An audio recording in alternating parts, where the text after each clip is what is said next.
এই দেশের নেতারা এই পরিমাণ টাকা চুরি করে যেটা সাধারণ পাবলিক 2-10,000 মিলেও করে না, এক নেতা যা করে। আমাদের সাবেক প্রধানমন্ত্রী বলছে উনার বাড়ির ফিয়ন কত কোটি টাকার মালিক জানেননি আপনারা? 400 কোটি। সোন না ডাকা? আমার প্রিয় ভাই, যদি বাড়ির ফিয়ন 400 কোটি টাকার মালিক হয় তাহলে বাড়িওয়ালা কত কোটি টাকার মালিক? ও তো হিসাব ছাড়া, বিনা হিসাব। এজন্যই তো আমরা চোর ধরে হাত কাটার আইনের কথা বললে ওরা আমাদের রাজাকার বলে গালি দেয়। কারণ হচ্ছে ওরা জানে যে হাত কাটা শুরু হলে তাদের নিজেদের অনেকের হাত থাকবে না।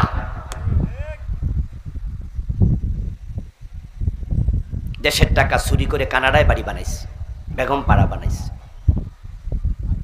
শুধু এস আলম গ্রুপ ইসলামী ব্যাংকের 18টি শাখা থেকে টাকা বিদেশে পাচার করেছে 80,000 কোটি। 80,000 কোটি। এস আলম গ্রুপ একা করে নাই। অর্থমন্ত্রী কি করছে, অর্থ সচিব কি করছে, গভর্নর কি করছে, ওরা কি খোঁজ খবর রাখে নাই? সবাই জানে এত টাকা পাচার হচ্ছে, কিন্তু কিছু বলে নাই। কেন বলবে? কারণ পার্সেন্টেজ উনাদেরও আছে। সবাই মিলে একসাথে খাইছে। কোরআনে আছে জেনা করলে 100 বেত লাগাও। 54 বছরের বাংলাদেশ 100 বেত কোনোদিন লাগায় নাই। বিবাহিত হলে পাথর মেরে হত্যা করো, একদিনও মানে নাই। মদ পান করলে 80 বেত লাগাতে হবে, হাদিসে পাওয়া যায়। 80 বেতের আইন বাংলাদেশে একদিনও আমরা দেখি নাই। অথচ হযরত ওমর রাদিয়াল্লাহু তাআলা আনহু নিজের ছেলে আবু শামা মদ পান করেছে, ছেলেটাকে রেহাই দেন নাই। মদ্যপানের অপরাধে প্রিয় পুত্রকে নিজ করে মেরেছ দুর্রা, মরেছে পুত্র তোমারই চোখের পরে। কোরআনে আছে লাহুল খালকু ওয়াল আমর, সাবধান, সৃষ্টি যার, আইন চলবে শুধুই তার। এটা হলো আল্লাহর কোরআনের বক্তব্য। ইনিল হুকমু ইল্লা লিল্লাহ, আল্লাহ ছাড়া কারো আইন চলবে না। সৃষ্টি যার, আইন চলবে শুধুই তার। আপনারা একটু আমার সাথে বলুন তো দয়া করে, সৃষ্টি কার? সবাই বলেন, সবাই। সৃষ্টি কার? আইন চলবে কার? কার আইন চলছে? আল্লাহর না ব্রিটিশের? তো ব্রিটিশের আইন যদি আদালতে চলে, সংসদে চলে, গণভবনে চলে, বঙ্গভবনে চলে, অর্থনীতিতে চলে, সমাজনীতিতে চলে, রাজনীতিতে চলে, শুধু সব জায়গায় ব্রিটিশ আইন মাইনা, আর আপনি বলছেন আপনি আল্লাহর গোলাম। আপনি তো ব্রিটিশের গোলাম, আল্লাহর না।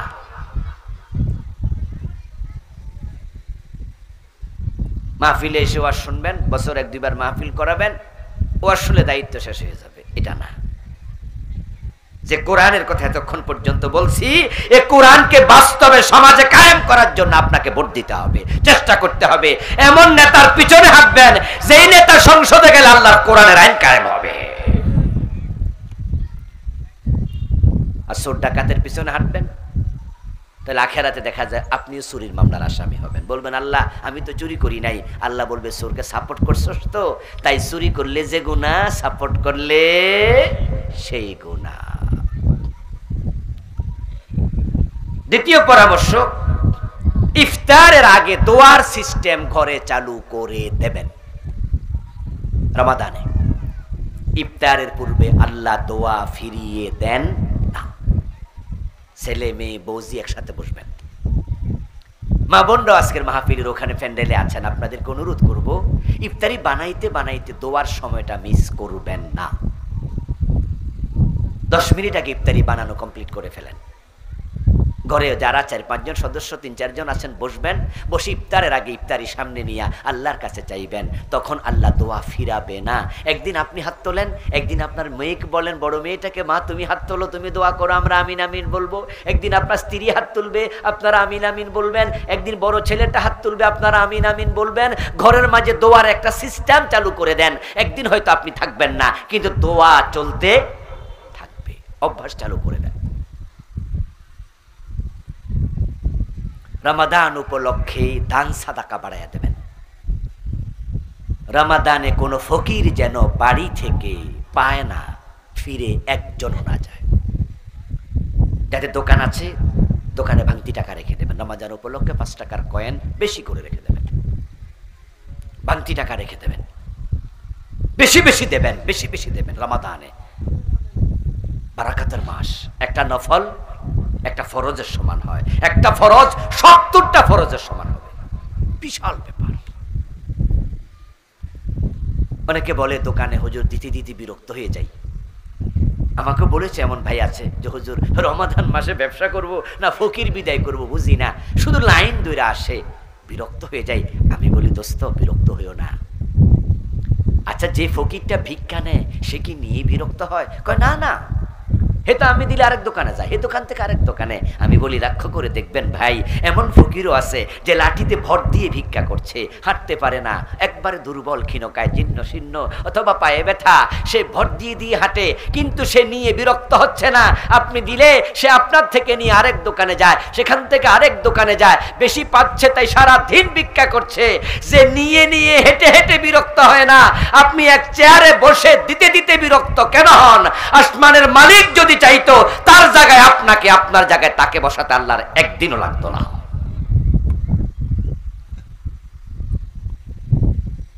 শুধু আল্লাহ একটু উল্টাই দিলে চলতো। 10 তলায় আছেন তো, গাছতলা নিতে আল্লাহর একদিনও লাগবে না। আবার যে গাছতলা তাকে 10 তলায় তুলতে আল্লাহর একদিনও লাগে না। এই জন্য মা বোনরা বাড়িতে রমাদান আসছে, চাল আলাদা করে রেখে দেবেন, চালের জন্য আলাদা একটা বাক্স ভাণ্ড রাখবেন, পাত্র রাখবেন, এখানে ভিক্ষুক আসবে আর দিবেন। ভিক্ষুককে কখনো ধমক দিবেন না। আল্লাহ মানা করছে, ভিক্ষুকের হাতের উপর আল্লাহর হাত থাকে, খুব সাবধান। রমাদান উপলক্ষে তাহাজ্জুদ পড়ুন। সাহারি খাওয়ার জন্য যেহেতু উঠতেই হয়, 10 মিনিট 20 মিনিট আগে উঠে যান। 2 রাকাত 4 রাকাত 6 রাকাত 8 রাকাত যতটুকু সময় পান রমাদানের তাহাজ্জুদের অভ্যাস গড়ে তুলুন। রমাদান মাস আসছে, 1 ওয়াক্ত নামাজ যেন জামাতে মিস না হয় সিদ্ধান্ত নিন। 30 রোজায় 150 ওয়াক্ত নামাজ, 150 ওয়াক্তই জামাতে পড়ব, 1 ওয়াক্ত মিস দেব না, এই সিদ্ধান্ত নিতে রাজি আছেন না নাই? নিতে পারবেন?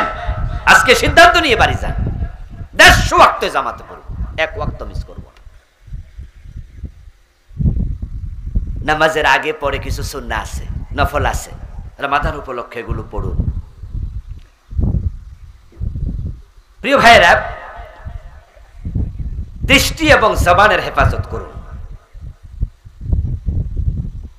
হোটেল রেস্তোরাঁ বন্ধ রাখুন। তারাবিতে অবশ্যই ধীরে ধীরে নামাজ পড়ুন। গ্রামে গঞ্জে তারাবির নামে তামাশা চলে। অধিকাংশ গ্রামের মসজিদে 20 রাকাত তারাবি, তারা দেখা যায় যে 30 মিনিটের ভিতরে ক্লোজ। কোন কোন মসজিদ আছে 18 মিনিটও হয়ে যায়। হুজুরের গতি দেখলে মনে হয় বিমানও ফেল।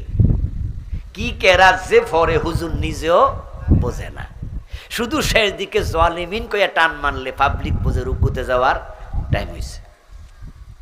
এমন গ্রামের মসজিদ পাবেন যে পিছনে পোলাপান বারান্দা দুষ্টামি করে আর খাড়াই থাকে কান খাড়া করাইয়া যে হুজুর কখন জালিমিন টান মারব, ওরা আইসা রুকুত যাইব। আল্লাহর সামনে দাঁড়িয়ে তারাবির নামে তামাশা বন্ধ করুন।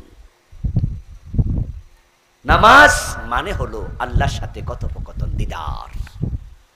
ইযা কামা আহাদুকুম ফি সালাতিহি ফাইন্নাহু ইউনাজি রাব্বাহ। সহিহ মুসলিমের হাদিস, প্রিয় নবী বলছে, তোমাদের কেউ যখন নামাজে দাঁড়ায় সে আল্লাহর সাথে কথা বলে, আল্লাহ তার দিকে তাকাই থাকে। আরশের মালিকের সামনে তুমি দাঁড়িয়েছো, কিসের তাড়াহুড়া? হুজুরকে বলে দেবেন যে হুজুর আমরা তাড়াহুড়া করতে চাই না, আমরা ধীরে স্থিরে পড়তে চাই, আমাদের তো কারো বিমান ফেল করব না যে আমরা বিদেশ চলে যাচ্ছি এয়ারপোর্টে নামাজ পড়তেছি তাড়াতাড়ি বিমানে ওঠো না।